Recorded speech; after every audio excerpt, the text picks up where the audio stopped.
पहला प्रश्न है ए और बी 18,750 रुपये में एक कार्य को करने का निर्णय लेते हैं। ए और बी पर्सन है, 18,750 रुपये में एक कार्य को करने का निर्णय लेते हैं, कोई भी काम हो सकता है। ए इसे 20 दिन में पूरा करता है, बी इसे 30 दिन में पूरा करता है। सी की सहायता से उन्होंने इसे 8 दिन में पूरा किया। तो सी को उसके हिस्से के कार्य के लिए कितना भुगतान किया गया, यानी कि सी का जो पेमेंट होगा वो कितना मिला होगा, वो निकालने के लिए बोला जा रहा है। तो आइए देखते हैं। देखिए, ए 20 दिन में कार्य को पूरा करता है और बी जो है ये 30 दिन में पूरा करता है। लेकिन सी की सहायता से ए प्लस बी प्लस सी ये लोग जो है ये कंप्लीट करते हैं 8 दिन में।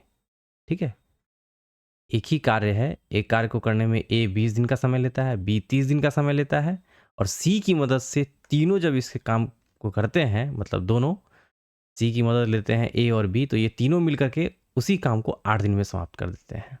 अब यहाँ से हम टोटल वर्क निकालेंगे, तो टोटल वर्क के लिए क्या करते हैं, इसका एलसीएम लेते हैं। एलसीएम क्या आ जाएगा इसका, 120 आ जाएगा। अब यहाँ से एक एक करके सबका एफिशिएंसी निकाल लेते हैं, यानी कि कार्यक्षमता। तो 20 छक 120, 3 चौके 12, यानी कि इसका 4 आ जाएगा और ये हो जाएगा 8 एकम 8, 8 पंचे 40, यानी कि तीनों की जो एफिशिएंसी होगी 15 होगी। और इंडिविजुअल बात करें तो ए की जो एफिशिएंसी होगी यानी कि कार्य क्षमता ये होगी 6 और बी की जो है ये है 4। 6 4 तो सी का कितना होगा, तीनों का जब 15 है, ए और बी हमें पता चल गया 6 और 4, 6 4 10, तो सी का कितना होगा 5। तो सी की जो एफिशिएंसी होगी 5 और यही 5 के अकॉर्डिंग क्या मिलेगा, उसको पेमेंट मिलेगा, यानी कि उसके जो कार्य का जो होगा भुगतान होगा। अब देखिए पैसा कितना डिस्ट्रीब्यूट करना है, 18,750। 18,750 को डिस्ट्रीब्यूट करना है ए बी सी में और पूछा जा रहा है सिर्फ सी के हिस्से में कितना गया। तो सी की जो एफिशिएंसी है वो 5 है और तीनों की कितनी है 15 है। तो 5/15 से इसे मल्टीप्लाई करेंगे, 5 दिए 15 और 3 से इसमें डिवाइड कर दीजिए, 3 छके 18। देख लीजिए 6 किसका यहाँ पे है, 6 किससे, तो 2 से स्टार्ट हो रहा है, तो थोड़ा और आगे बढ़ जाते हैं। 3 दूनी 6, 62 देखिए किसका आ रहा है। बस आगे सॉल्व करने की ज़रूरत नहीं है, जब आपका प्रोसेस सही है तो आंसर आएगा ही आएगा। तो 6 तीन छः 18, 3 दूनी 6 और 3 बचे 15, यानी कि 6,250 रुपये जो है वो सी को मिलेगा। इसी तरीके से आप अगर ए और बी का पूछा जाता अलग अलग, ए को कितना मिला, तो 18,750 में 6/15 से डिवाइड कर मल्टीप्लाई करते तो ए का निकल जाता और 4/15 से मल्टीप्लाई करते इस 18,750 को, तो बी का मिल जाता। ठीक है, बढ़ते हैं अगले प्रश्न की तरफ। अगला प्रश्न देखते हैं। अगला प्रश्न है 3 सेंटीमीटर त्रिज्या वाले अर्धगोले का आयतन क्या है। तो ये मेंसुरेशन का क्वेश्चन है। अगर आपको फॉर्मूला पता है तो आसानी से निकल जाएगा, अगर फॉर्मूला नहीं पता है तो फिर निकालना मुश्किल है। देखिए अर्धगोले का आयतन जो होता है वो होता है 2/3 पाई आर क्यू। अब क्योंकि यहाँ सब में पाई है तो पाई के वैल्यू को हम 22/7 पुट नहीं करेंगे, इसे एज इट इज छोड़ देंगे। तो देखिए यहाँ पे 2/3 पाई, आर का वैल्यू यहाँ पे दिया हुआ है, 3 तिये 9 तिये 27 और 3 9 में 27, 9 दूनी 18 पाई। 18 पाई सेंटीमीटर क्यूब इस क्वेश्चन का आंसर हो जाएगा, क्योंकि यहाँ पे आयतन निकाला जा रहा है तो सेंटीमीटर क्यूब। अगला प्रश्न देखते हैं। देखिए पी क्यू आर एस केंद्र ओ वाले वृत्त में एक चक्रीय चतुर्भुज है। तो हम एक सर्कल ड्रॉ कर लेते हैं, यहां से एक सर्कल ले लेते हैं। क्लियर, ये एक सर्कल है और चक्रीय चतुर्भुज की बात करें तो इसके अंदर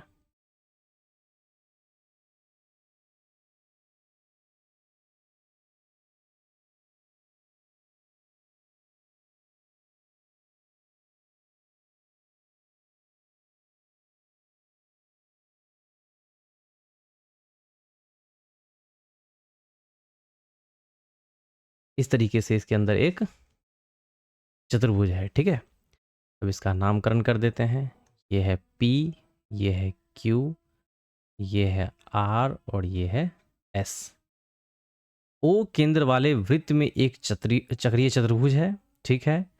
PQR यानी कि PQR और PSR इन दोनों का रेशियो में क्या है, वैल्यू दे रखा है। तो PQR इसका दे रखा है 11 और इसका दे रखा है 7, ठीक है।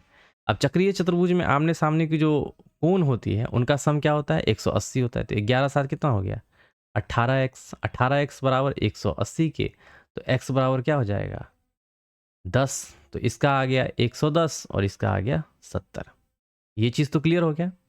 अब आगे देखते हैं, यदि PQ बराबर QR यानी कि ये वाला जो साइड है PQ बराबर है किसके, QR के, तो OPQ बोला जा रहा है। क्या बोला जा रहा है, O सेंटर है ना, O केंद्र है, तो यहाँ पर ये O होगा। तो O यहाँ से एक लाइन ड्रॉ कर लेते हैं,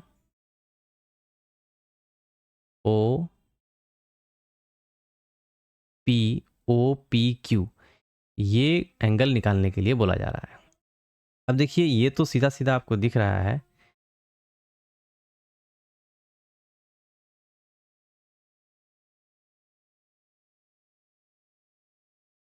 यहाँ से जब एक आप लाइन ड्रॉ करेंगे तो देखिए PQR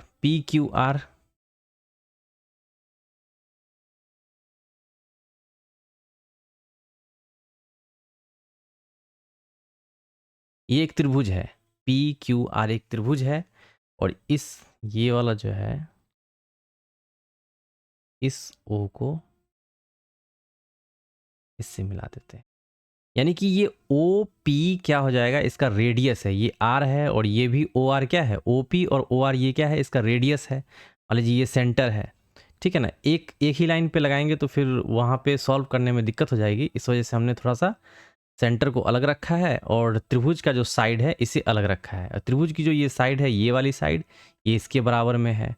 और जब हम यहाँ सेंटर से P तक और सेंटर से R तक इसे मैच करते हैं तो ये हमारा क्या होगा, रेडियस होगा।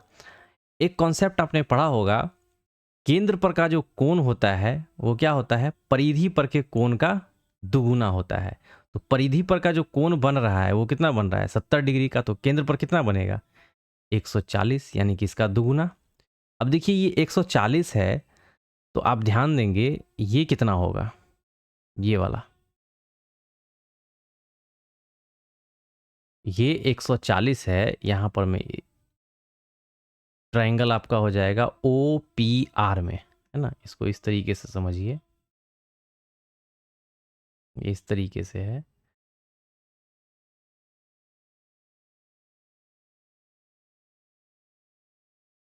इस तरीके से ये O है, तो ये और ये हमें अगर पता है 140 है, तो ये रेडियस क्या है, आपस में बराबर है। तो ये एंगल ये दोनों बराबर होंगे।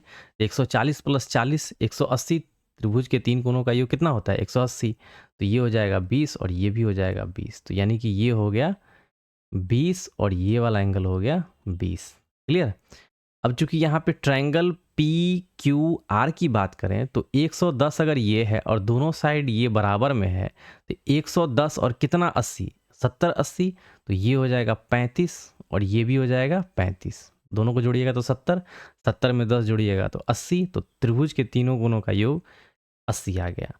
अब बोला जा रहा है OPR, यानी कि ये पूरा का पूरा, अभी हमने ये वाला निकाला था, ये छोटा सा पोर्शन, अब हमें पूरा बताना है।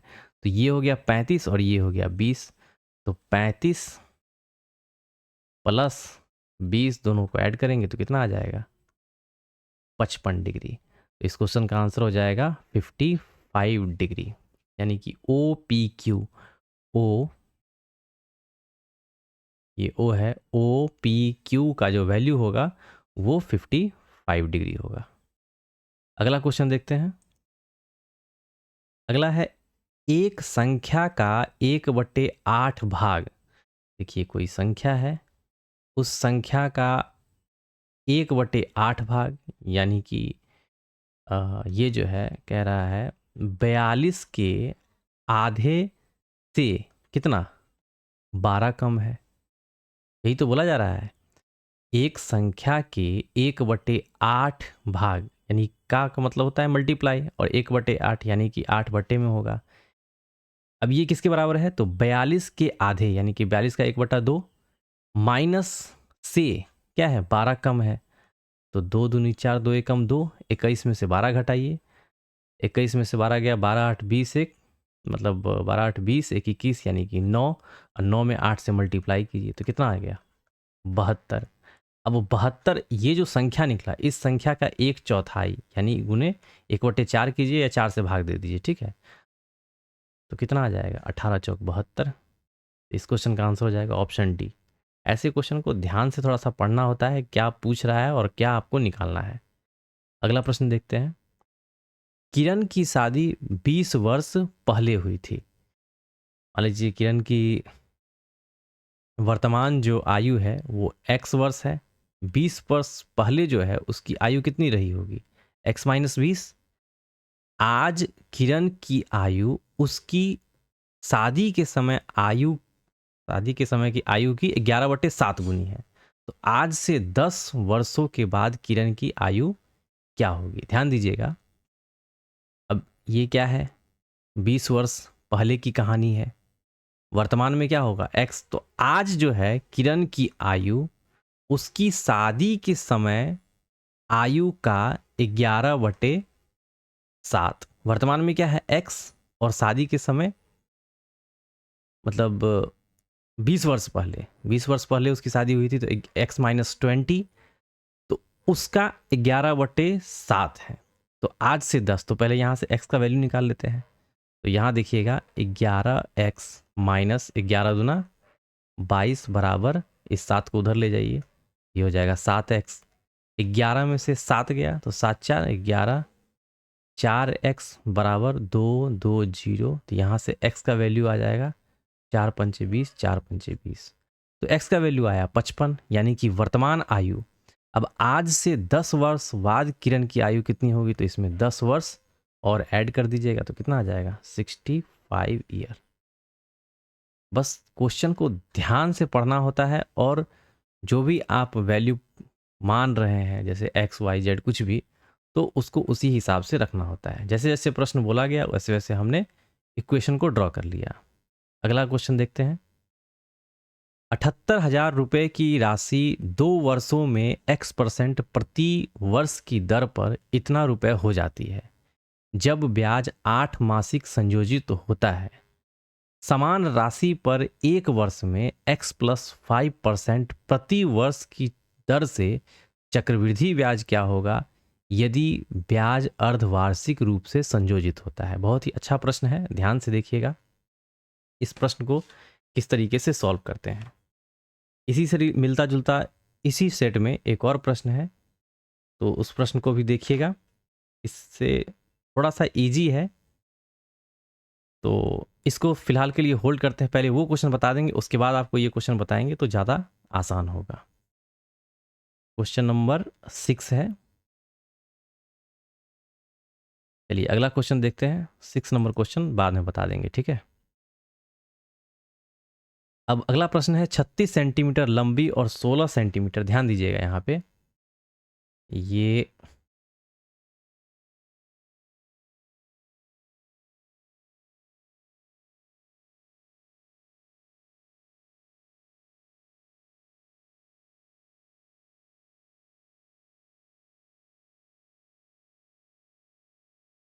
हमने एक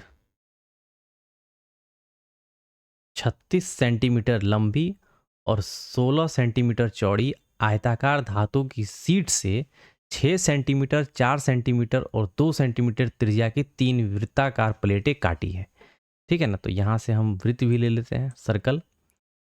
3 ठो सर्कल काटना है। देखिए एक तो होगा 6 सेंटीमीटर का, ठीक है, जो थोड़ा सा बड़ा होगा, और एक जो होगा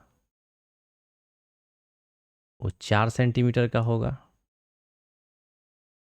ये 2 सेंटीमीटर का मान के चलिए। और ये मान के चलिए 4 सेंटीमीटर का। अब ये 6 सेंटीमीटर का हो गया, ये 4 सेंटीमीटर का हो गया और ये 2 सेंटीमीटर का हो गया। तो 3 वृत्ताकार प्लेटें काट लेना है। तो सबसे पहले तो आपको इसका एरिया निकालना होगा, 36 और 16 यानी कि आयत का एरिया। तो आयत का एरिया कितना हो जाएगा? 36 गुने 16, 16 छक 96, 9, 16 तिया 48, 48 और 2 50, 7 57, यानी कि 576 आ जाएगा इस आयत का क्षेत्रफल।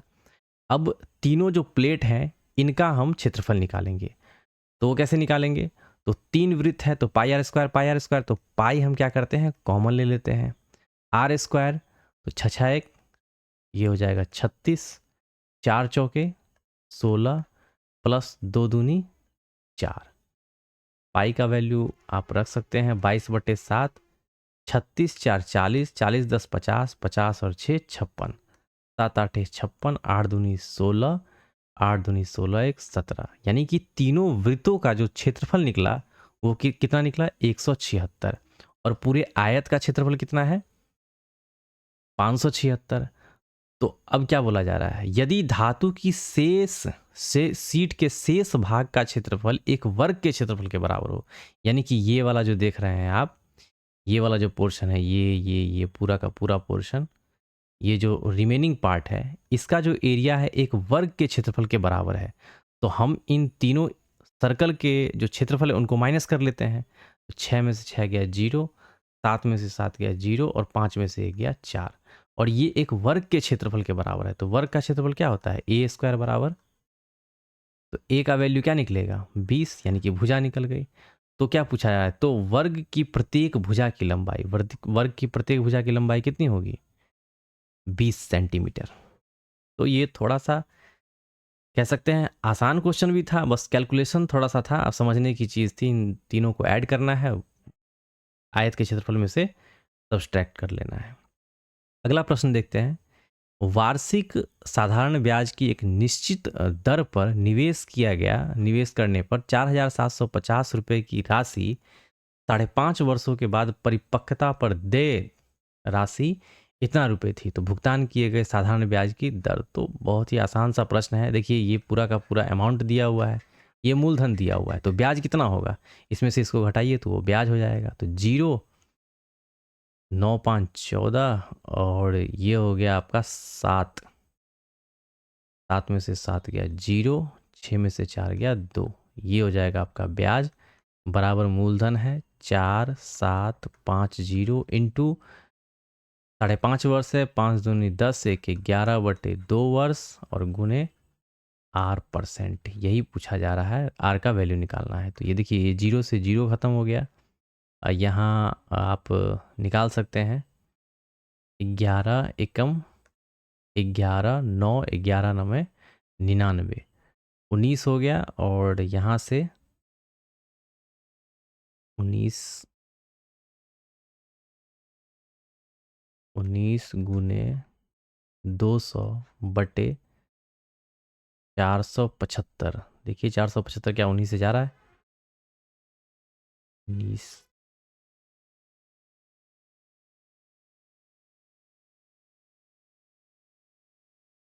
19 25 और ये 19 से चला गया 25, 25 टाइम्स 25 अठे 200। तो आर का वैल्यू क्या निकला? 8%।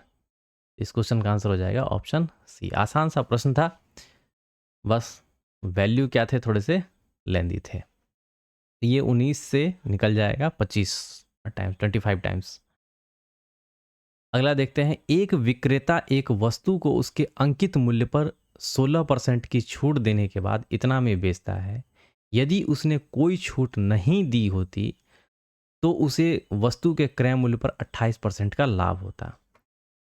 देखिए जब भी हम डिस्काउंट का प्रश्न बताते हैं तो उसके लिए एक पैटर्न है, इसको आप ध्यान में रखिए। CP SP MP डिस्काउंट वाले कैसे भी प्रश्न हो, इस पैटर्न पे आपको सॉल्व हो जाएंगे। एक विक्रेता एक वस्तु को उसके अंकित मूल्य पर इतना की छूट देता है।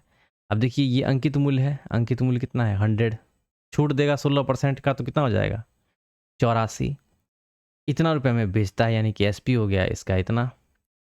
यदि उसने कोई छूट नहीं दी होती, अब छूट तो जब छूट दे रहा है तो इतना हो रहा है, जब छूट नहीं दिया होता तो उसे वस्तु के क्रय मूल्य पर इतना रुपए का मतलब इतना परसेंट का लाभ होता। तो सीपी मान के चलिए, सीपी इधर नहीं रख करके सीपी इधर रख लेते हैं। तो सीपी हमारा क्या है 100 और 28% का लाभ हो रहा है, तो कितना में बेचता है 128 में, क्योंकि क्रय मूल्य पर कितना हो रहा है 28% का वो डायरेक्ट लाभ कमा रहा है और कोई छूट नहीं दे रहा है, तो कितना में बेचा होगा 128 में। यहाँ से अब क्या करते हैं हम कैलकुलेट कर लेते हैं। तो पहले तो इसे थोड़ा सा छोटा कर लेते हैं। देखिए 4 दूनी 8, 4 एकम 4 और ये हो जाएगा 25 चौके 100, 4 तिये 12, 4 दूनी 8, 4 25 चौके 100। अब यहाँ से इसको कैलकुलेट करेंगे तिरछा, इस तरीके से इसको इससे मल्टीप्लाई करेंगे, इसको इससे मल्टीप्लाई करेंगे, इसको इससे मल्टीप्लाई करेंगे, तो 21 और ये हो जाएगा 32।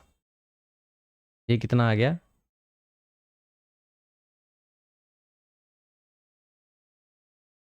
ये हो गया 21 गुने 32 और ये हो गया 25 गुने 32 और ये हो गया 25 25 से 625।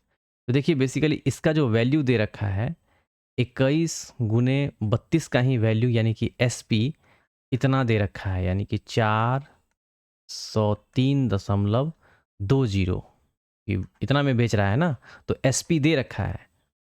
अब इतना का वैल्यू इतना दे रखा है, हमें क्या निकालना है सीपी निकालना है, यानी कि 625 का वैल्यू निकालना है। तो जब इतना बराबर इतना, तो एक बराबर क्या हो जाएगा, एक बराबर हो जाएगा 403.20 बटे 21 गुने 32। क्लियर। अब 625 का वैल्यू निकालना है तो इसे मल्टीप्लाई कर देते हैं, इससे 403.20 बटे 21 गुने ये हो जाएगा 32। अब यहाँ से कैलकुलेट कर लीजिए, डेसिमल हटाइए, यहाँ पर में डबल जीरो आ जाएगा, एक जीरो से एक जीरो तो वैसे ही कट गया। अब यहाँ पे 4 से देखिए 4 आठे 32, 4 एकम 4, 0 0, 4 नंबर 36,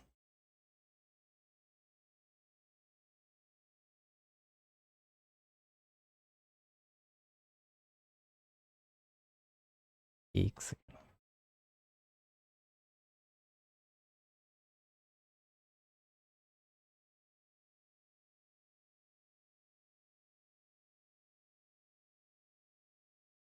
ये यहाँ से ये कट जाएगा, यहाँ से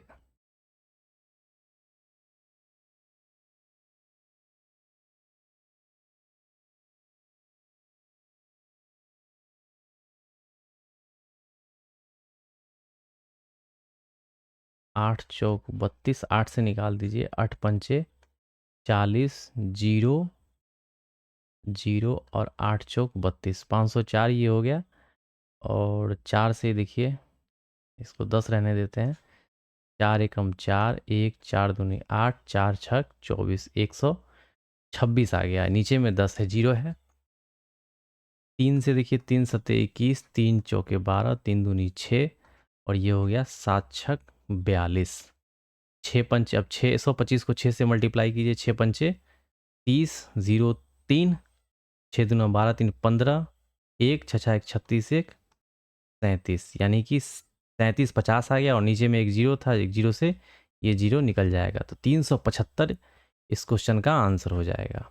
यानी कि वस्तु का जो क्रय मूल्य होगा वो कितना होगा 375 होगा। थोड़ा सा यहाँ पे कैलकुलेशन लेंदी है, इसे आप सॉल्व कर सकते हैं। बढ़ते हैं अगले क्वेश्चन की तरफ। अगला क्वेश्चन देखते हैं। प्रेक्षणों की एक विशिष्ट संख्या का माध्य कितना है 12 है। मान लीजिए वो प्रेक्षण क्या है x, और उसका अगर माध्य 12 है तो ये कितना हो जाएगा 12x। यदि एक प्रेक्षण हटा दिया, यानी कि कितना x -1 एक हटा दिया, तो माध्य अपरिवर्तित रहता है, फिर भी माध्य में कोई फर्क नहीं पड़ता है, यानी कि 12 से मल्टीप्लाई करेंगे इसे, तो ये क्या हो जाएगा, तो हटाया गया प्रेक्षण क्या है, तो यानी कि 12 माइनस 12x माइनस 12,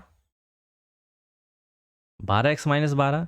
अब देखिए 12x -12x और minus minus +12, minus plus cancel, यानी कि जो हटाया गया फ्रैक्शन था वो कितना था, 12 था।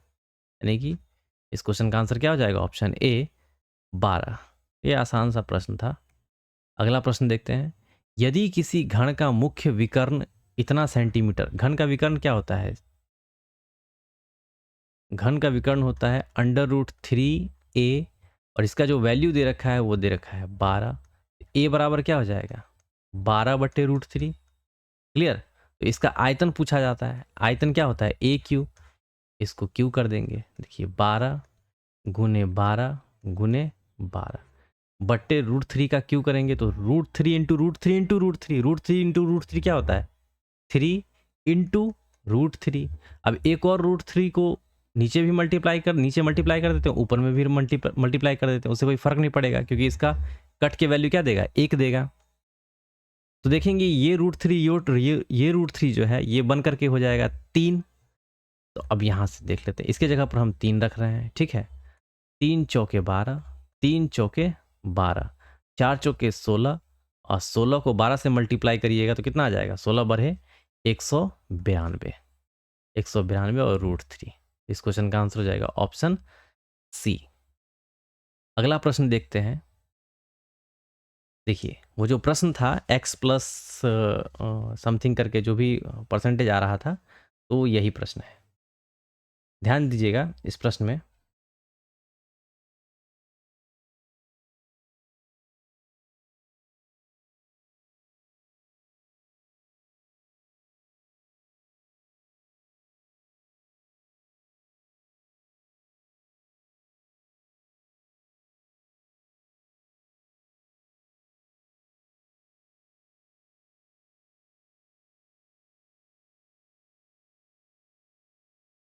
देखिए एक निश्चित राशि को 1 वर्ष 4 महीने के लिए 18% प्रति वर्ष की दर से चक्रवृद्धि ब्याज पर निवेश किया जाता है। अब देखिए यहाँ पर 1 वर्ष 4 महीने की बात हो रही है और कितना है, 18% प्रति वर्ष की दर से चक्रवृद्धि ब्याज पर निवेश किया जा रहा है। ब्याज कैसा लग रहा है, तो 8 मासिक संयोजित होता है। जैसे आपने पढ़ा होगा ना, छमाही, तिमाही, है ना, ईयरली, ईयरली मतलब 1 साल का, 1 साल में कितना होता है, 12 महीना।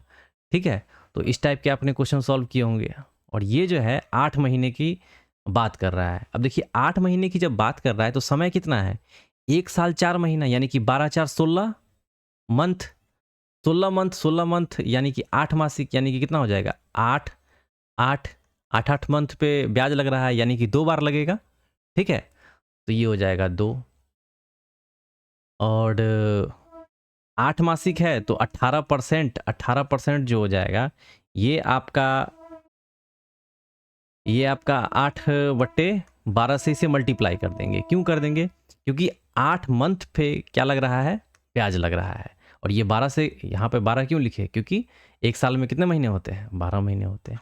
6 त्रिक 18 और 6 दूनी 12, 2 चौके 8, यानी कि 4 तिये 12%, यानी कि एक्चुअल जो परसेंटेज होगा, रेट ऑफ इंटरेस्ट होगा, वो 18% नहीं होकर के कितना होगा, 12% होगा। जैसे छमाही में मान लीजिए 18% होता, तो इसे कितना से डिवाइड करते हैं, 2 से डिवाइड करते, 2 नंबर 18, यानी कि इसका आधा हो जाता। और यहाँ पर क्या है, 8 मासिक है। बेसिकली देखा जाए तो इस तरीके से हम लिखते हैं, 18% है और इसको छमाही है, तो यहाँ पर 2 बट्टे क्या लिख देंगे,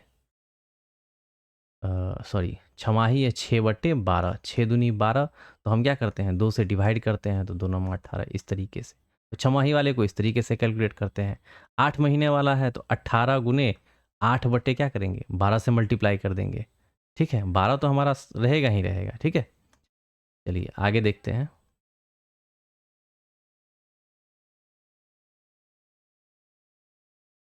तो ये 12% आ गया। और यहाँ जो 1 वर्ष 4 महीने है, क्योंकि 8 मासिक संयोजित हो रहा है, तो कितना बार लगेगा, 2 बार लगेगा। चक्रवृद्धि ब्याज की बात हो रही है, तो 12% को फ्रैक्शन में कन्वर्ट कर लेते हैं। 4 तिये 12, 4 25 चौके 100, तो यानी कि ये 25, इसका जो अमाउंट हो जाएगा 28 हो जाएगा। 25 प्लस 3, 3 क्या है, ब्याज है, और ये है 25 और ये 28 हो जाएगा। क्योंकि 2 बार लग रहा है ना, तो इसी बार दो बार ही मल्टीप्लाई करेंगे। 25 से 625 और 28 को 28 से मल्टीप्लाई करेंगे तो 8 64 4 6 8 दूनी 16 8 दूनी 16 16 दूना 32 6 38 के 8 हाथ में 3 2 दूनी 4 3 7 यानी कि 28 28 से कितना हो जाएगा 784।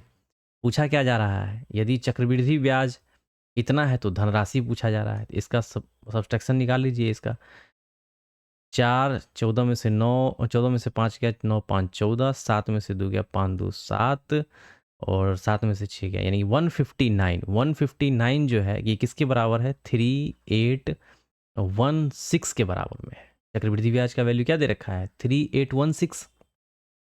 अब इसको कैलकुलेट कर लीजिए 159 से डिवाइड कीजिए तो धन राशि ज्ञात करना है यानी कि किसका निकालना है 625 का। इसको 625 से मल्टीप्लाई कर दीजिए तो देख लीजिए यहाँ पर मैं 159 15 दूना 30 3 कितना जा रहा है 2 से जा रहा है 16 160 16 32 320 ठीक है 2 से चला जाएगा तो 9 दूनी 18 हो जाएगा 9 दूनी 18 1 15 दूना 30 1 31 318 हो गया। 381 में से 318 को घटाएंगे तो कितना आएगा 11 में से 8 3 11 7 में से 1 गया 6 और ये कितना हुआ 6। अब 159 में 636 से क्या करेंगे 636 में 159 से देखिए 3816 में हम क्या कर रहे हैं 159 से डिवाइड कर रहे हैं तो ये 2 से चला गया 2 से चला गया तो कितना आया इसमें 318 आया। इसको सब्सट्रैक्ट किए तो ये आ गया 636 ऊपर से 6 आया। अब ये कितने टाइम से आ रहा है तो देख लीजिए 15 चौके 60 4 से चला जाएगा 9 चौक 36 6 3 15 चौका 60 3 63 यानी कि इसका आ गया 24। तो ये हो गया 24 24 को 625 से क्या करना है मल्टीप्लाई करना है तो देख लीजिए 625 गुने 24 5 चौके 20 2 4 दूना 8 2 10 1 6 चौक 24 1 25 5 तो 625 यानी कि 6 दूने 1250 ये क्या आ जाएगा 1250 0 10 5 यानी कि इस क्वेश्चन का आंसर हो जाएगा 15,000। ठीक है तो धनराशि जो होगी वो कितनी होगी 15,000 होगी। इस क्वेश्चन का आंसर ये हो गया। ये ध्यान रखिएगा। अब इसी से मिलता जुलता एक और क्वेश्चन जो कि रह गया था 6ठा नंबर क्वेश्चन उसको देख लेते हैं।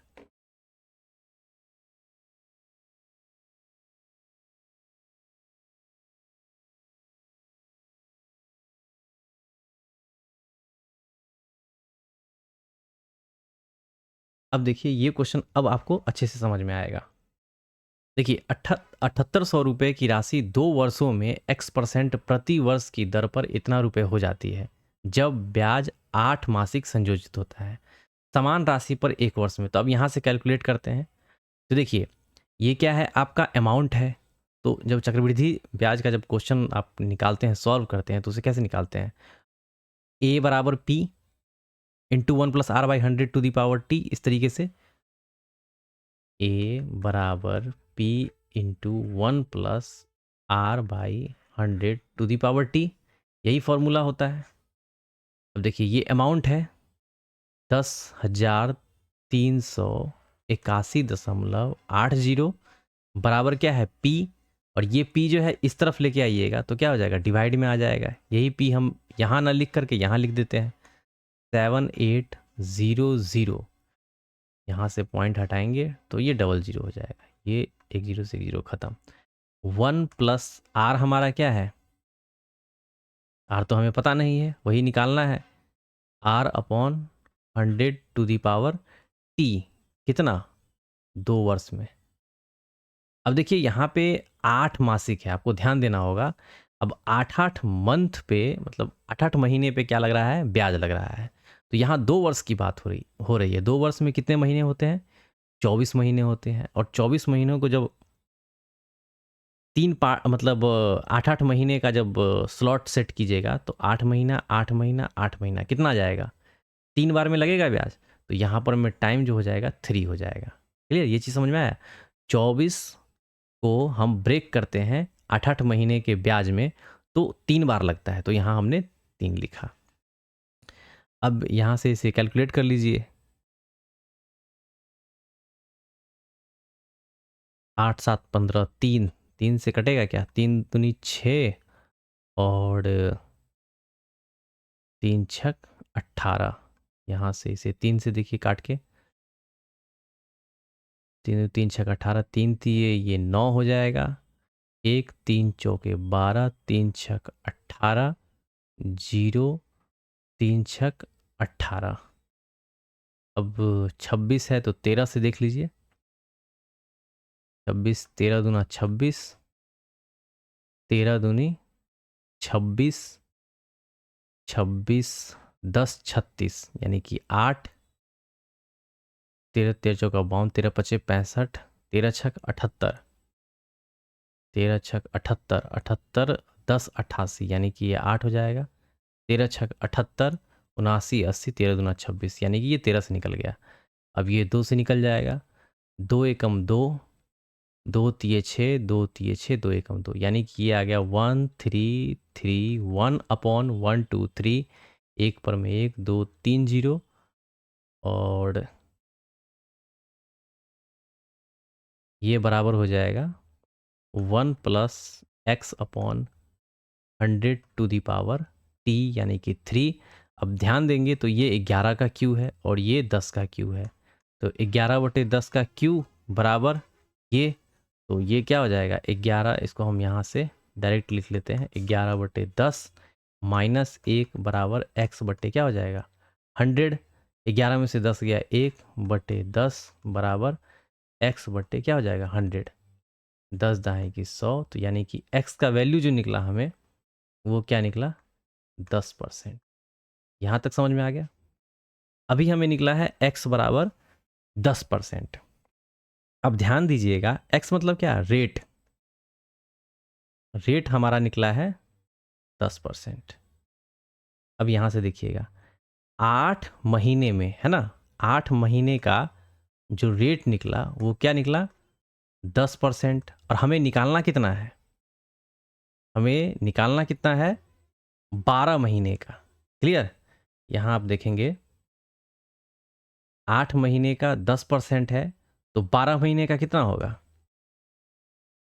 10/8 गुने क्या हो जाएगा 12, 4 दूनी 8, 4 तिये 12, 2 पंचे 10 यानी कि 15%। 8 महीने का 10% निकला, हमें निकालना है 12 महीने का। यहाँ क्या है, समान राशि पर एक वर्ष में क्या पूछा जा रहा है, एक वर्ष में इतना प्लस 5% प्रति वर्ष की दर से चक्रवृद्धि ब्याज क्या होगा यदि ब्याज अर्धवार्षिक रूप से संयोजित हो। अब यहाँ पर मैं क्या बोला जा रहा है देखिए, अब नया रेट जो होगा न्यू रेट क्या होगा 15 + 5 यानी कि कितना हो जाएगा 20%। अब यहाँ अर्धवार्षिक, अब यहाँ से क्या करेंगे अर्धवार्षिक को कैलकुलेट करेंगे, तो अर्धवार्षिक होगा तो रेट क्या हो जाएगा 10%। क्लियर। यहाँ से देखिए नया रेट जो आया, जो हमने निकाला 15, अब 15 + 5 20%, और यहाँ से अर्धवार्षिक कैलकुलेट करना है तो ये आ जाएगा 10%। अब अर्धवार्षिक है तो एक साल का कैलकुलेट करना है, तो एक साल में अर्धवार्षिक यानी कि 6 महीने पे ब्याज लगेगा। तो यहाँ देख लेते हैं,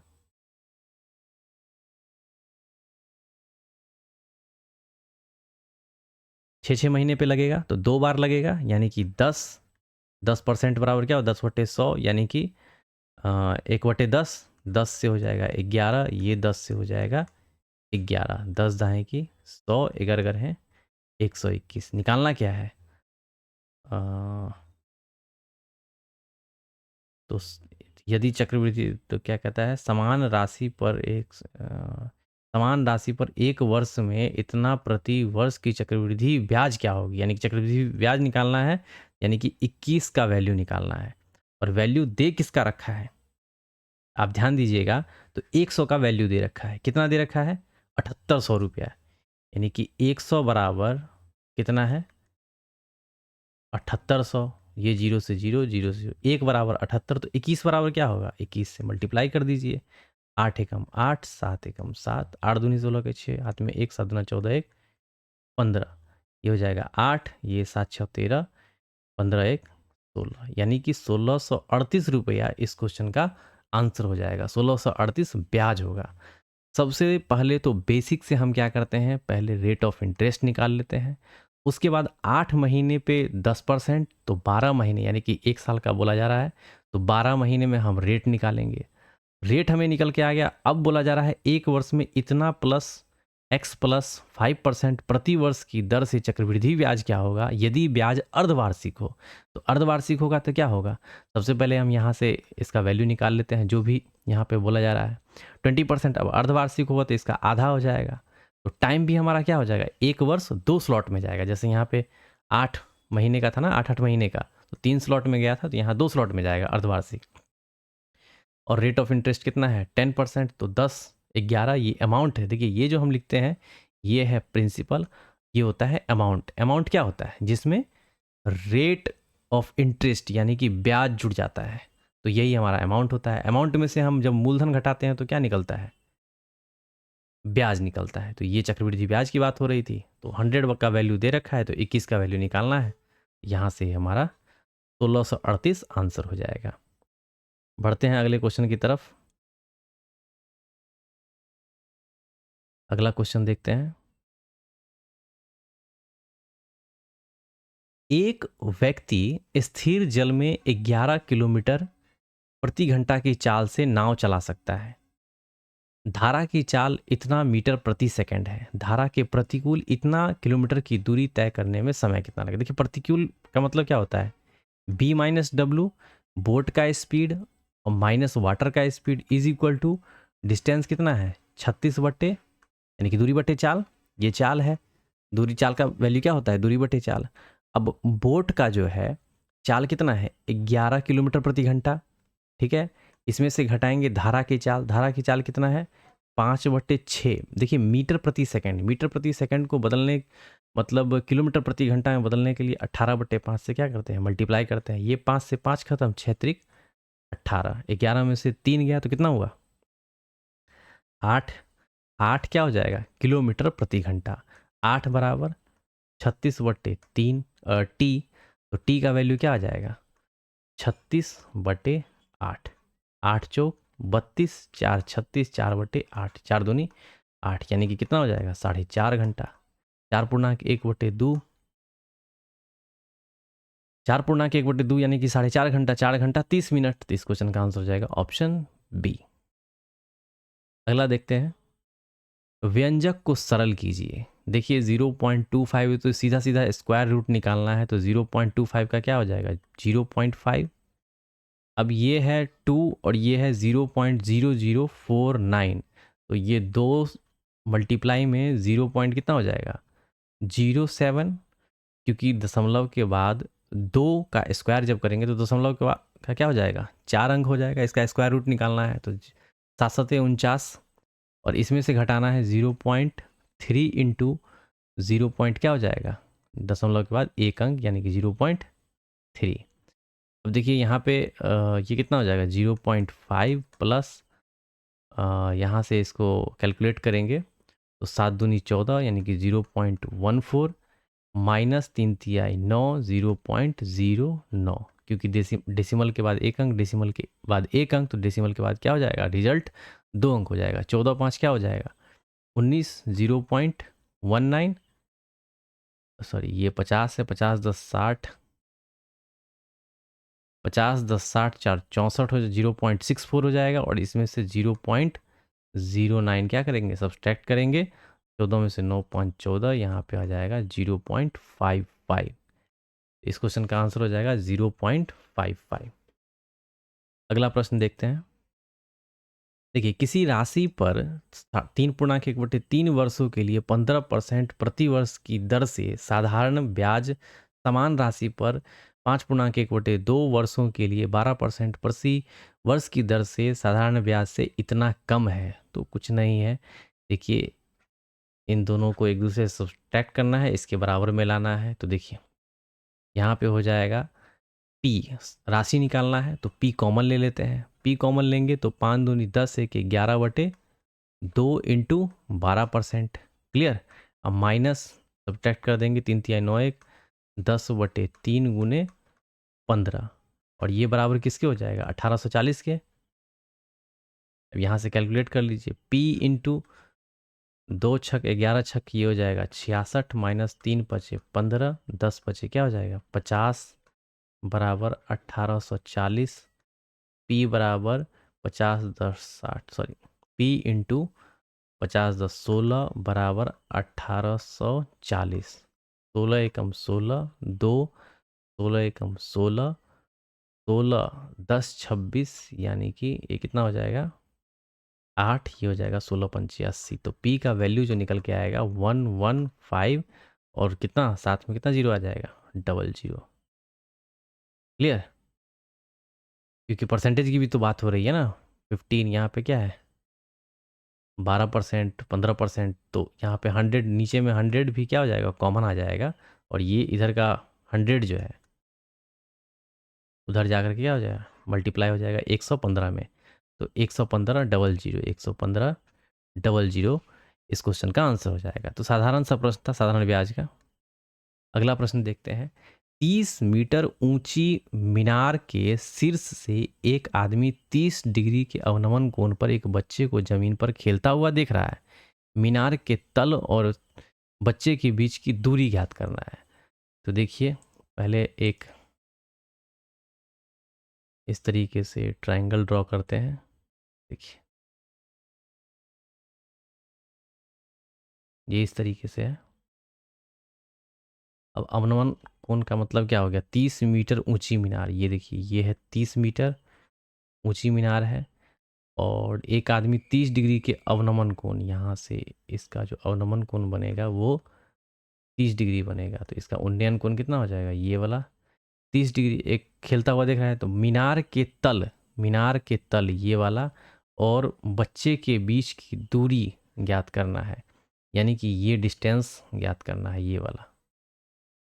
तो देखिए इस तरीके से हाइट एंड डिस्टेंस का जो प्रश्न होता है तो आपने पढ़ा होगा, ये जब 30 डिग्री हो तो 10 की बात हो रही है, 30 डिग्री क्या होता है 1/√3। तो ये हो जाएगा 1, यानी कि हाइट हो जाएगा 1 और बेस हो जाएगा √3, यानी कि एक का वैल्यू दे रखा है 30, तो √3 का वैल्यू क्या हो जाएगा 30√3। तो सीधा सीधा आंसर ही यहाँ पे दिया हुआ है, एकदम बिल्कुल बेसिक सा प्रश्न। अगला प्रश्न देखते हैं। यदि एक धनात्मक संख्या का वर्ग उस संख्या के 5 गुने से 6 अधिक है, यदि एक धनात्मक संख्या का वर्ग उस संख्या के 5 गुने से 6 अधिक है तब संख्या क्या होगा।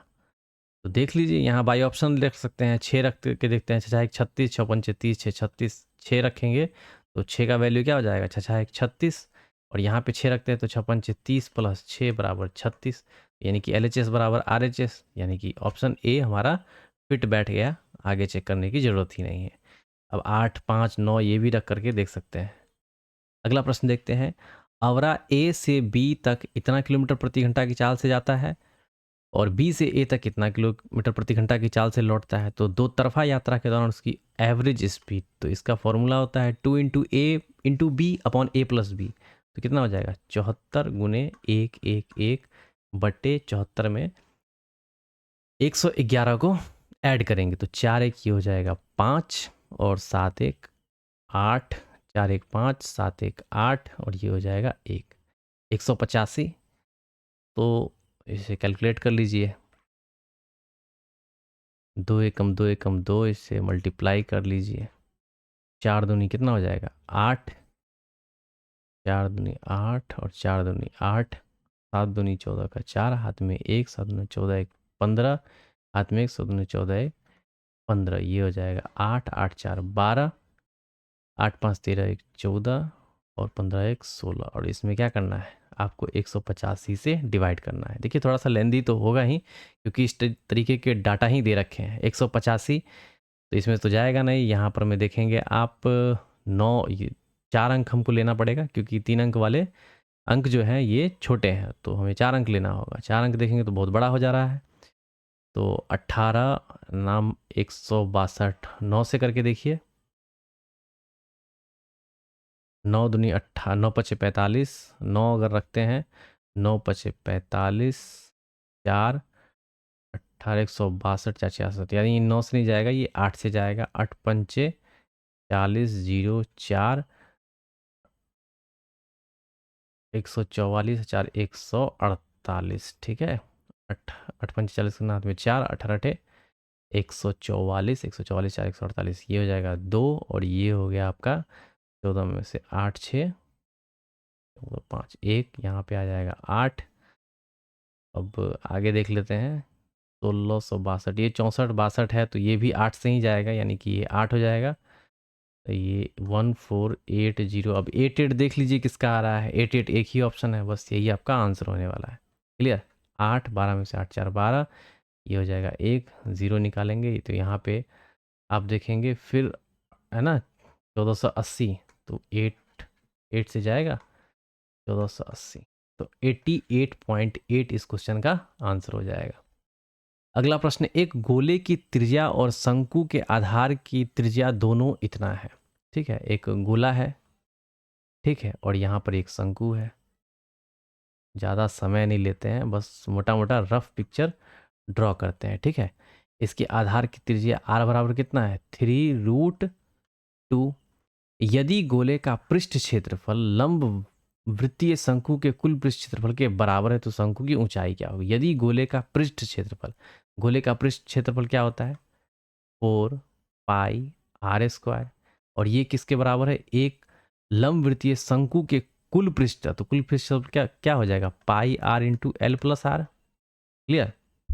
अब यहाँ से पाई और पाई ये कैंसिल आउट हो जाएगा, एक आर से एक आर खत्म हो जाएगा, और यहाँ पर 4 दिए 12√2 हो जाएगा, और बराबर क्या हो जाएगा, l+3√2। 12 में से 3 गया, 9√2 बराबर l। क्लियर। तो ये हो जाएगा हमारा l। तो शंकु की ऊंचाई पूछ रहा है। अब देखिए यहाँ पे आपका जो है l निकल के आ गया 9√2, और r है 3√2। तो कर्ण में से आधार को हटाएंगे, तो यहाँ पे आ जाएगा 9 9 में 81, 2 2 एकम 2, 8 दूनी 16, 3 तिहाई 9 दूनी 18, 12 में से 8 4 12, 5 में से गया 4 1, यानी कि 144 का जो वर्ग होगा वो कितना आएगा, 12 आएगा। तो इसकी ऊंचाई जो होगी 12 सेंटीमीटर होगी। ये चीज़ समझ में आ रहा है कि नहीं आ रहा है। देखिए ये रेडियस दिया हुआ है, ये हमारा जो निकला है हाइपोटेनियस कर्ण जो निकला है। अब हमें क्या निकालना है, परपेंडिकुलर निकालना है। परपेंडिकुलर कैसे निकालते हैं, हाइपोटेनियस का स्क्वायर माइनस बेस का square is equal to perpendicular का स्क्वायर। ठीक है, तो यहाँ से आपका आ जाएगा, और स्क्वायर है यहाँ पर में, तो फिर इसका 144 है, तो फिर उसके बाद स्क्वायर को हटाइएगा तो ये आपका वैल्यू आएगा। a+b का वह अधिकतम मान ज्ञात कीजिए जिसके लिए 8 अंकों वाली संख्या इतना 15 से विभाज्य। देखिए 15 से विभाज्य है, तो सिंपल सा है, b के जगह पे या तो 0 आएगा या तो 5 आएगा, क्योंकि 15 से विभाज्य तो 5 3 का मल्टीपल होगा। अब 5 का मल्टीपल होने के लिए 0 और 5 होना चाहिए लास्ट में, क्योंकि 5 का टेबल पर 5 एकम 5, 5 दूनी 10, 5 तिया 15, 5 चौके 20, 0 भी आ रहा है, 5 भी आ रहा है लास्ट में। अब अधिकतम यहाँ पे बोला जा रहा है अधिकतम मान, तो 0 तो होगा नहीं, तो यहाँ पे तो सीधा सीधा दिख रहा है b का वैल्यू क्या आ जाएगा, 5। ये तो फिक्स हो गया। अब a का वैल्यू निकालना है और अधिकतम निकालना है। तो देखिएगा आप, हम यहाँ पे 9 से स्टार्ट करते हैं। अधिकतम संख्या क्या होती है, 9, फिर 8 7 6 5, इसी तरीके से। अब 5 4 9, देखिए 3 का मल्टीपल होना चाहिए, ध्यान दीजिएगा। 5 4 9, ये तो ख़त्म हो गया। 3 2 5, अब 5 3 2 5, 6 5 11, 11 में 11 अब प्लस 5 कितना हो गया, 11 5 16। 16 में कौन सा ऐसा संख्या जोड़ें कि वो 3 से डिविजिबल हो। क्लियर। तो 16 में आप जोड़ेंगे, जैसे 8 जोड़ते हैं बड़ा संख्या, या 9 जोड़ते हैं मान के चलिए, तो 16 4 20, 5 25, ये 3 का मल्टीपल नहीं है। अब हम 8 जोड़ते हैं, तो 16 4 20 4 24, यानी कि ये 3 का मल्टीपल है। तो एक जगह पे हम क्या रखेंगे, 8 रखेंगे। क्लियर ना, बड़ी से बड़ी संख्या क्या हो जाएगी, 8 हो जाएगी। ये 8 हो गया, ये हो गया 5, और बोला जा रहा है ए प्लस बी का वैल्यू क्या हो जाएगा अधिकतम, तो 8 5 13, तो इस क्वेश्चन का आंसर हो जाएगा ए। क्लियर, ध्यान दीजिएगा यहाँ से, ठीक है ना, 5 और 3 का मल्टीपल होना चाहिए। अगला है पाइप ए एक टंकी का 50% भाग 4 घंटे में पूरा कर सकता है। देखिए 50% 4 घंटे में पूरा करता है, अगर 100% होता तो कितने घंटे में पूरा करता? 8 घंटे में पूरा करता। ये तो अंडरस्टूड है ना, ये तो एकदम दिमाग में आ जाना चाहिए। अब पाइप बी जो है समान टंकी को 12 घंटे में पूरा करता है, तो दोनों कितना देर में इसको भर देगा? तो 12 दूनी 24, 8 3 24, 12 दूनी 24, कितना आ गया? 3 2 5, 24/5 कितना हो जाएगा? 5 चौके 20, 4/5 गुने 60, ये हो जाएगा 12 पंचे 60, यानी कि 4 घंटा कितना? 48 मिनट। इस क्वेश्चन का आंसर हो जाएगा 4 घंटा 48 मिनट। तो ये बेसिक सा प्रश्न था।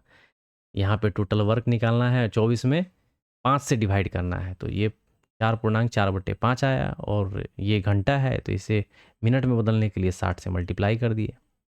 अगला प्रश्न, इस प्रश्न को है और x-7 का होल स्क्वायर निकालना है, तो यहाँ से पहले x के वैल्यू को निकाल लेते हैं। यहाँ से आप देखेंगे तो 2 + √3/2 - √3 है। इसे जब आप कैलकुलेट करेंगे तो इसको मल्टीप्लाई कर दीजिए 2 + √3 अपॉन में 2 + √3 से मल्टीप्लाई। कॉम्पोनेंडो एंड डिविडेंडो आपने पढ़ा होगा अलजेब्रा में, तो उसी पैटर्न पे है। अब देखिएगा तो a + b का मतलब इस तरीके से हो जाएगा, 2 + √3 का होल स्क्वायर हो जाएगा। यहाँ पे लिख लेते हैं 2 + √3 का होल स्क्वायर, और इसको a + b a - b इसको सॉल्व कीजिएगा तो 2 दूनी 4, और ये स्क्वायर रूट का सॉरी √3 का होल स्क्वायर कीजिएगा तो 3 मिलेगा, तो 4 में से 3 गया 1, तो इसका तो कोई मतलब ही नहीं बनता है। अब यहाँ से इसको कैलकुलेट कर लीजिए, ये हो जाएगा 2 दूनी 4 + 3, और ये 2 दूनी 4√3, और ये आपका जो निकल के आया है 7 + 4√3, और इसमें से 7 को घटाना है और इसका स्क्वायर करना है।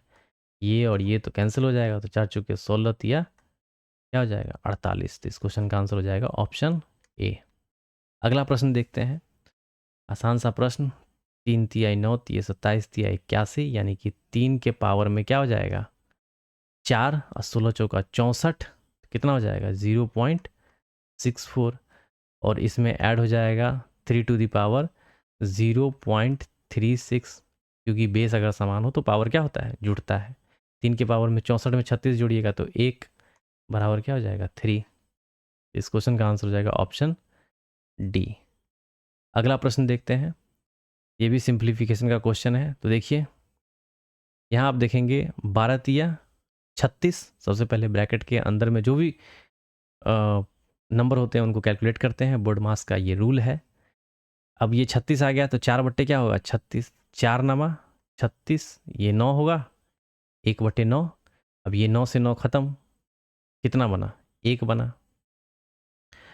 अब यहाँ देख लीजिए 12 तिया 36, 4 नमा 36, 9 से 9 खत्म, 1 18 में से 1 गया तो ये हो गया 17। ठीक है, अब यहाँ 34 है और यहाँ नीचे में आ जाएगा 17, तो 34 में 17 से डिवाइड करेंगे तो 17 दूना 34, यानी कि ये हो गया 2। अब ये मल्टीप्लाई में है, ठीक है, ध्यान दीजिएगा। तो यहाँ पर में ये हो जाएगा 95/15 माइनस 2 दूनी 4, 5 से 19 बचे 95, 5 तिया 15, 4 तिया 12, 19 माइनस 12/3, 12 में 19 में से 12 गया, 12 7 19, 7/3, 3 दूनी 6, 1/3, 2.1/3 इस क्वेश्चन का आंसर हो जाएगा। अगला प्रश्न देखते हैं, ए एक वस्तु को इतना रुपए में खरीदता है, वह ढुलाई पर इतना रुपए व्यय करता है। देखिए ए जो है कितना में खरीद रहा है? 12,300 में खरीदता है और ढुलाई पर इतना व्यय करता है, यानी कि उसका जो एक्चुअल वैल्यू होगा तो 12,500 होगा। वह इसे बी को 10% के लाभ पर बेचता है, तो 10% का लाभ इस पर में कितना हो जाएगा? 10 दाएँ की 100, यानी 11/10, 0 से 0 खत्म, ये बी का वैल्यू हो जाएगा 11 शून्य, 11 पचे 55, 11 पचे 55, 5, 11 वाले 132, 132 5 37। ठीक है, तो ये हो जाएगा 13,750 बी के लिए राशि हो जाएगी। ठीक है ना, बी इतना में खरीद रहा है, बी को ये 10% लाभ पर बेचता है, तो बी का ये हो गया क्रय मूल्य, जो इसे सी को 6% के लाभ पर बेच रहा है। अब ये क्या करता है, 6% का लाभ यानी कि कितना हो जाएगा, 106/100, जीरो से जीरो खत्म, 5 दूनी 10 और यहाँ से 5 दूनी 10, 3 3 5 सत्ते 35 और ये हो जाएगा पछा 25, 2 से काट लीजिए, 2 पंचे 10, 2 एकम 10। अब बी के लिए जो धनराशि, सॉरी, ये जो बी जो इतना 6% लाभ पर बेच रहा है, तो सी के लिए धनराशि कितनी हो जाएगी, 275 गुने 51, 275 तो ऐसे ही रहेगा, पाँच 25, 2 25, 2 7 पचे 35, 36 37 के साथ हाथ में 3, 5 दूना 10, 3, ये हो जाएगा 13, 5 7 5 12, 1 7 3 10, ये हो जाएगा 13, ये हो जाएगा इसके लिए 13,025। क्लियर, तो सी के लिए जो है ये हो जाएगा 13,025।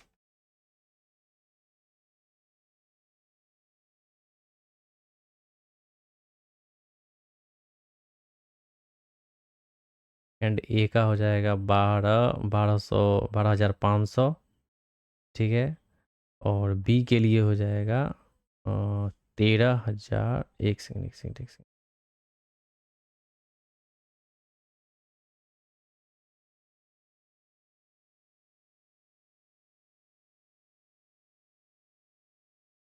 अब मिस्टेक हो गया, एक सेकंड रुकिएगा, यहाँ पे 51 नहीं होगा, 53 होगा, ये 2 पंचे 10 और यहाँ पे हो जाएगा 2 तिये 6, यहाँ 53 हो जाएगा, तो 275 इंटू 53 होगा। ठीक है ना, तो ये थोड़ा सा मिस्टेक हो गया, 5 तिये 15, 5 तिये 15, 1 7 तिये 21, 1 22, 2 3 दूना 6 और 2 8, अच्छा 25, 2 7 पचे 35, 36 37, 3 5 दूनी 10, 3 13, ये हो जाएगा 5,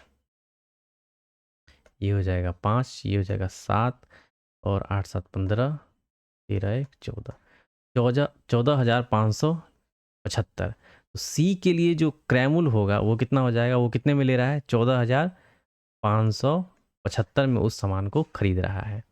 सी क्या करता है, इस पर में 2,915 रुपये और अधिक अंकित कर देता है, यानी कि 2,915 अगर ऐड करिएगा तो कितना हो जाएगा, देखिए सी के लिए पहले कितना था, वो इतना में खरीद रहा है, अब उस पर में वो इतना ऐड कर दे रहा है, यानी कि 5 5 10, 7 1 8 1 9, 9 5 14 का 4 हाथ में 1 4 2 14, 2 16 1 17, अब उसका वैल्यू होगा इतना, 17,000 कितना आ गया, 490। अब 17,490 हो गया इसका मतलब टोटल अमाउंट। ग्राहक अब ये भी क्या करता है, ये भी सेल कर देता है, तो ग्राहक को 10% का छूट दे करके बेच देता है, तो इस पर में 10% का छूट देगा तो कितना होगा, 90/100, जीरो से जीरो, जीरो से जीरो खत्म। अब इसको 9 से मल्टीप्लाई कर दीजिए, 9 81। क्लियर, 9 में 81, हाथ में 8, 9 चौक 36, 4 40, 4 44, 4 और 136, 136 और कितना हो जाएगा, 136, एक सेकेंड एक सेकेंड, 9 9 81, 1 8, 9 चौक 36, 4 40, 4 44,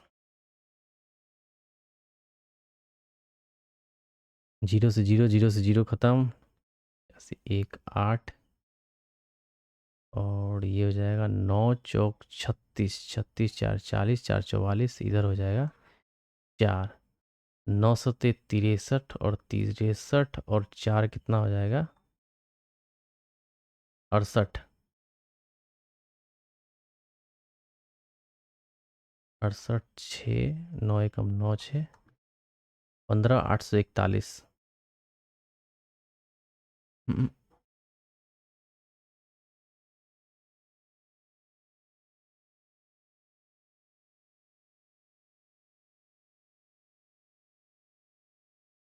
0 से 0।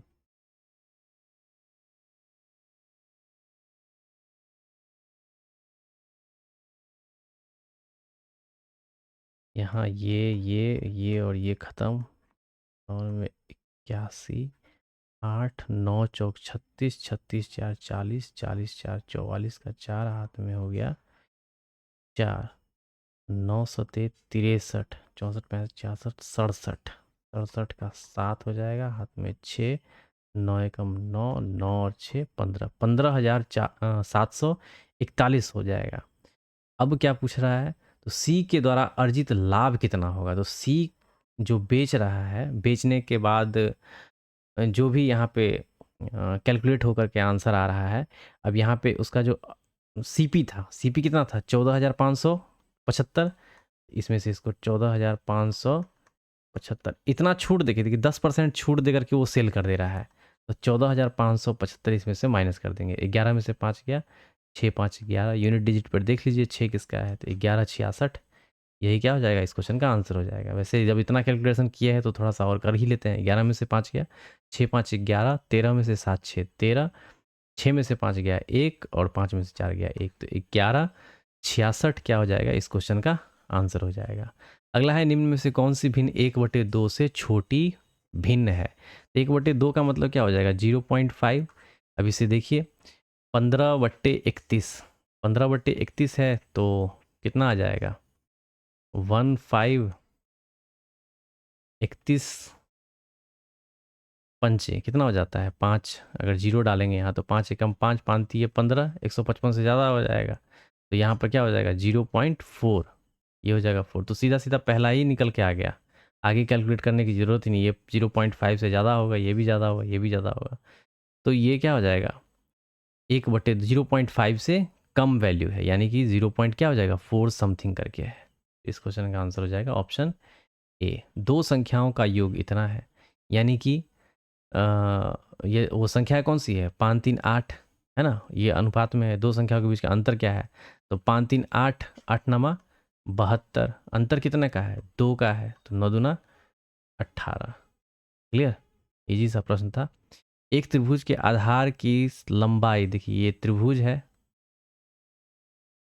ये इसकी ऊंचाई हो गई, संगत ऊंचाई त्रिभुज के आधार की लंबाई इसकी ऊंचाई से, है ना, क्या है 6 अधिक है। यदि त्रिभुज का क्षेत्रफल इतना है, क्षेत्रफल क्या होता है 1/2 इंटू बेस क्या है 1x+6 into height is equal to कितना है 108, तो त्रिभुज के आधार की लंबाई x प्लस, तो x तो निकालना होगा ना, x कैसे निकालेंगे, x² प्लस 6x बराबर क्या हो जाएगा 216, तो क्वाड्रेटिक इक्वेशन का ये पैटर्न बन गया, माइनस क्या हो जाएगा 216 बराबर 0। अब या तो 216 को इस तरीके से ब्रेक कर लीजिए, 2 एकम 2, 0, 2 आठे 16, 2 पंचे 10, 2 चौके 8, 2 27, दूनी 54, 3 नमा 27, और ये 3 तिहाई 9, तो आप देखिए 2 दूना 4, 2 तिये 12, एक आ जाएगा 12, और 3 तिहाई 9 दूना 18, तो यहाँ पर मैं x² plus 18x minus 12x minus 216 बराबर 0, x into x plus 18 minus 12x plus 18। Clear, तो x माइनस 12, एक आ जाएगा x प्लस 18, तो ये x का वैल्यू क्या निकल के आ गया 12, ये माइनस वाला लेंगे नहीं, तो 12 6 कितना हो गया 18, यही क्वेश्चन पूछा जा रहा है, ये क्या है 12 है। अगला देखिएगा, रेणु के प्राप्तांक गलती से 9 की जगह इतना अंकित हो गए, इस त्रुटि के कारण कक्षा के औसत प्राप्तांक वास्तविक प्राप्तांक से इतना अधिक हो गए, यानी कि 9 से 99 कितना अधिक है 90, और ये किसके बराबर में है, कितना अधिक हो रहा है 2.25 अधिक हो रहा है। यहाँ से इसको कैलकुलेट करेंगे तो देखेंगे आप 25 चौके 100, 25 नमा 2, 25 अठे 25 नमा 225, 9 दाहे 90, इसको इधर से कैलकुलेट करेंगे 10 गुने 4 बराबर 40। तो कक्षा में विद्यार्थियों की संख्या क्या होगी? 40 होगी। इस क्वेश्चन का आंसर हो जाएगा ऑप्शन ए 90। देखिए यहाँ पर मैं गलती से 9 की जगह 99 हो गया, यानी कि 90 हो गया, और इससे और एवरेज जो वास्तविक प्राप्तांक में अधिक हुआ वो कितना हुआ? 2.25 हो गया। तो 2.25 बराबर 90, तो एक बराबर कितना हो जाएगा? तो यानी कि इसका जो 100 निकालना है, एक का वैल्यू निकालना है, तो एक बराबर क्या हो जाएगा? 40 हो जाएगा। तो वही क्या है, टोटल पूछा जा रहा है कक्षा में विद्यार्थियों की संख्या कितनी। अगला प्रश्न देखते हैं, 25 संख्याओं का औसत इतना है। थोड़ा सा कैलकुलेटिव है, ध्यान दीजिएगा, बन जाएगा। अब देखिए 25 संख्याओं का औसत हमने देखा, 25 गुने 48.2, यहाँ से 0 हटाइएगा और ये हो जाएगा निकल करके कितना आएगा? 25 दूना 50। क्लियर? 25 दूनी 50, 25 अट्ठे 200।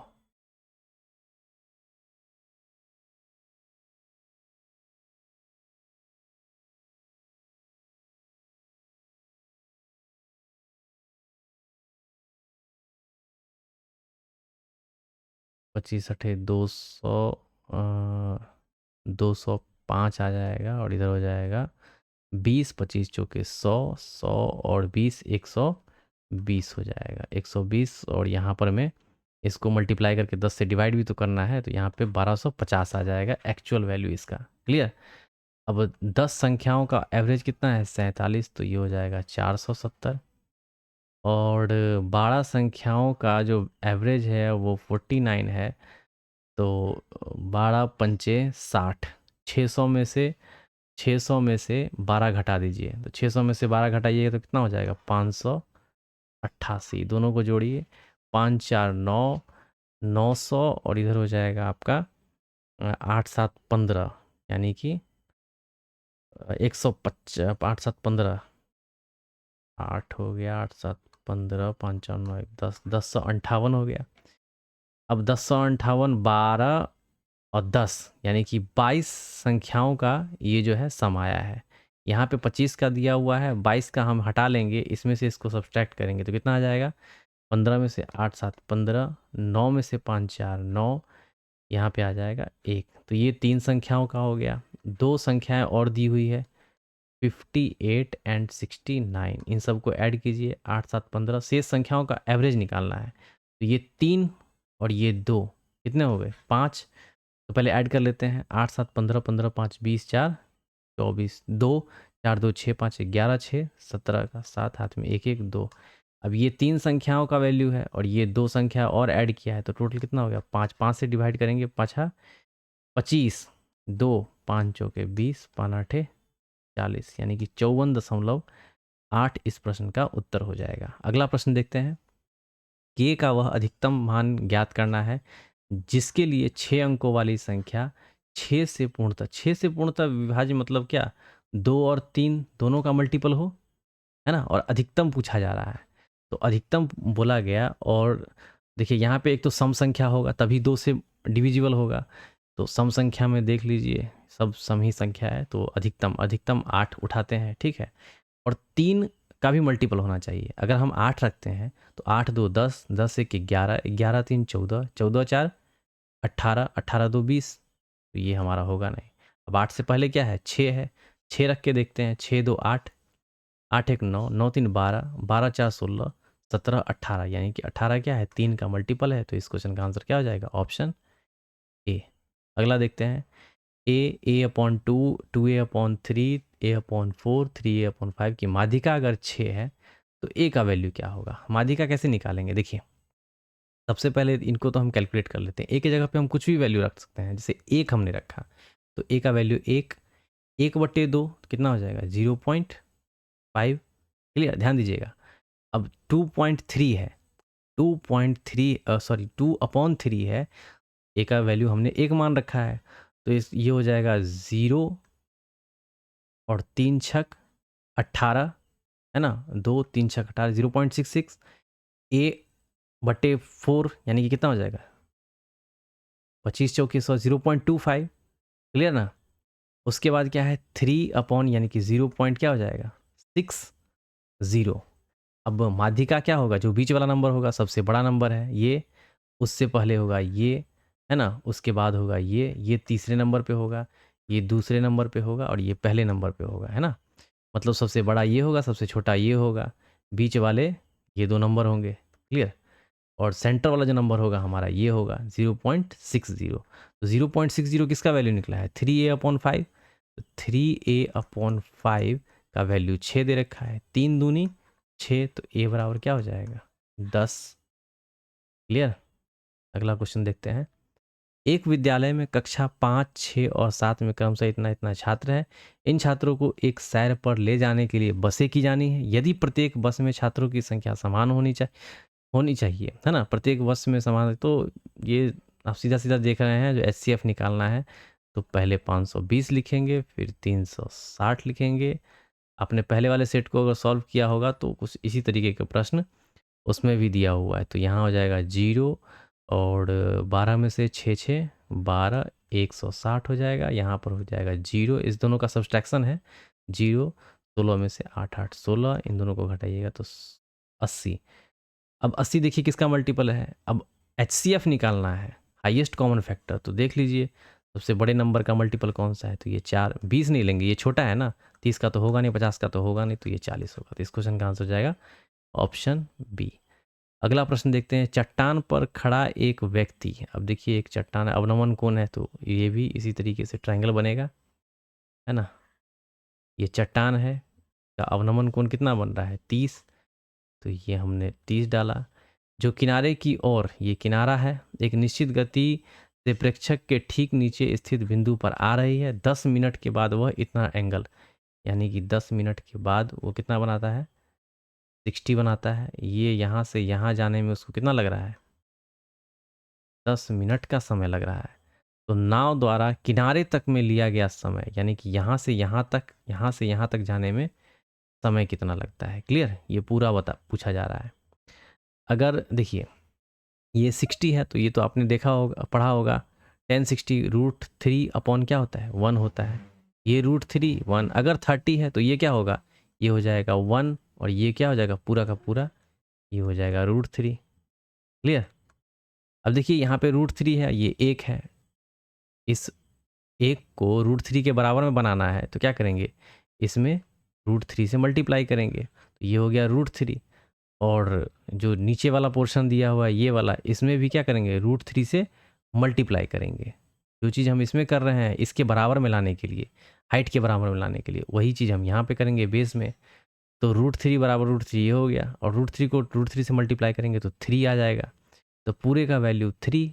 ये वैल्यू जो दिया हुआ है आपका यहाँ, यहाँ से यहाँ, ये कितना है 1 दिया हुआ है, तो ये पूरा का पूरा 3, और ये हो जाएगा 1, तो इसका वैल्यू क्या निकल के आएगा, ये निकल के आएगा 2।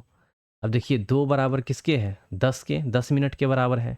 अब पूरा यहाँ से यहाँ निकालना है, तो 2 1 3, 2 पंचे 10, यानी कि 3 का वैल्यू कितना हो जाएगा 5 गुने 3 बराबर 15। यानी कि यहाँ से यहाँ जाने में कितना टाइम लग रहा है 15 मिनट का समय लग रहा है। अगला प्रश्न देखते हैं। k इज़ ग्रेटर देन 0 को इतना इतना में से प्रत्येक में से घटाया जाता है, तो इस प्रकार प्राप्त संख्याएं अनुपात में है ना, और इतना इतना के बीच माध्य अनुपात। देखिए ऐसे प्रश्नों को सॉल्व करने के लिए बहुत आसान सा एक कॉन्सेप्ट है, 11 15 20 और 30, इन दोनों का डिफरेंस, इन दोनों का डिफरेंस कितना हो गया 4, और ये हो जाएगा 10। इसको निकाल लीजिए, 2 दूनी 4, और ये हो जाएगा 2 पंचे 10। अब क्या करेंगे, इस 2 को 20 से मल्टीप्लाई करेंगे और 11 को 5 से मल्टीप्लाई करेंगे, ध्यान दीजिएगा। तो ये हो जाएगा 11 पचे 55, और ये हो जाएगा 20 दूनी 40।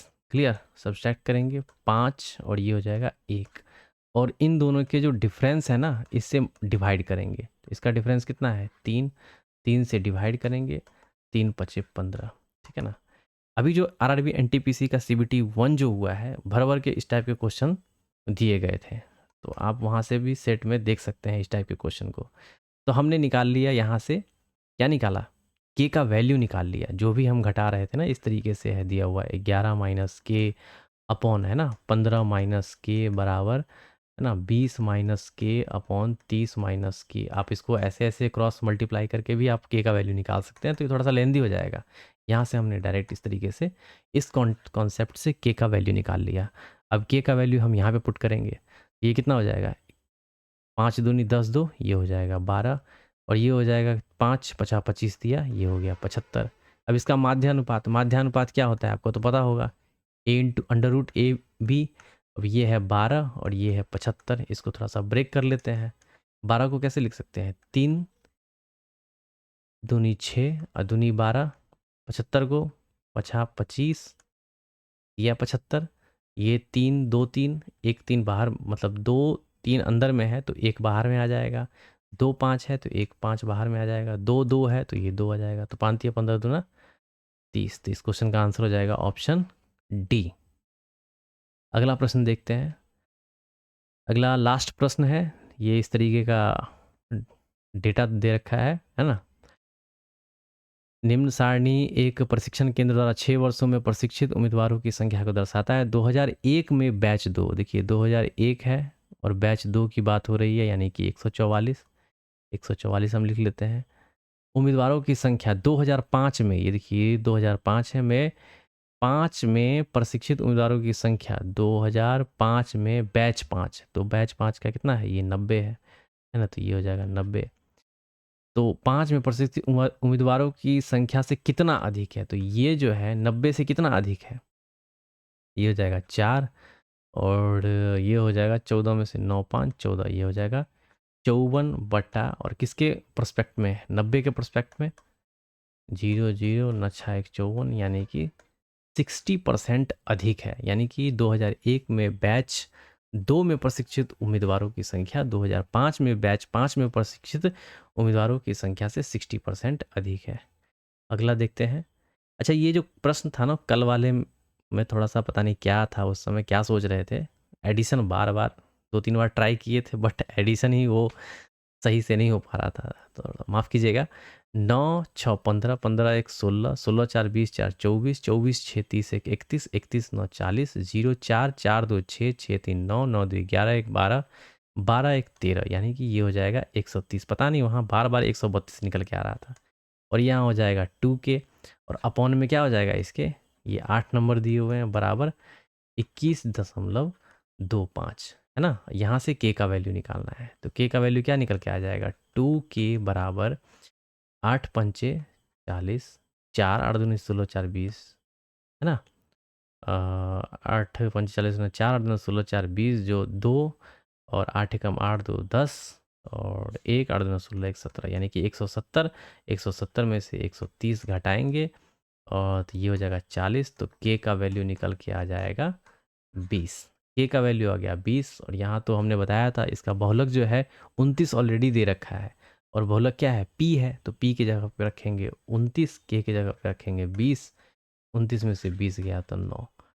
तो पता नहीं क्यों बार बार ये 10 निकल के आ रहा था, बस यहीं पे थोड़ा सा मिस्टेक था, एडिशन में बार बार वो गलत ऐड हो जा रहा था। तो आपको ये एक्सप्लेनेशन कैसा लगा कमेंट सेक्शन में ज़रूर बताएं। आगे भी जो भी CBT 2 के एग्जामिनेशन हुए हैं, ठीक है, उनको भी अपलोड कर देंगे। चैनल में बने रहने के लिए बहुत बहुत धन्यवाद। रेगुलर अपडेट पाने के लिए चैनल को सब्सक्राइब कर लें। धन्यवाद।